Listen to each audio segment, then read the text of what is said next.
Bonjour. Bien que les interfaces soient actuellement plutôt orientées presse-bouton, voyons comment créer une barre de menu. Dans 4D, on peut créer jusqu'à 32 000 barres de menu. Chaque barre peut être nommée afin de s'y retrouver plus facilement. Une barre de menu peut être affichée par programmation avec la commande fixer barre de menu ou lorsqu'elle est associée à un formulaire. Dans ce cas, lorsque le formulaire apparaît, la barre de menu remplace la précédente. Maintenant que notre ensemble fonctionne, nous allons créer une barre de menu et appeler notre méthode navigation à partir d'une des lignes de ce menu. Afficher la boîte à outils. Sélectionnez Menu. Cette fenêtre présente en premier la liste de toutes les barres de menu et des menus disponibles. Lorsqu'on clique sur une barre, la première est sélectionnée par défaut, l'ensemble de ces menus apparaissent. Ensuite, par menu, on peut voir les lignes qui lui sont associées. Dans un premier temps, nous allons renommer la barre 1 Navigation.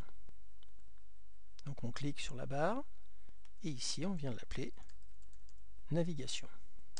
Entrée permet de valider la modification. Ensuite, avec un clic droit, on peut demander à attacher un menu à la barre Navigation et notamment un nouveau menu. Par clic droit, on obtient également le menu contextuel et on va demander à ajouter une ligne à ce nouveau menu. On change le titre de la ligne. Ensuite, on choisit la méthode navigation.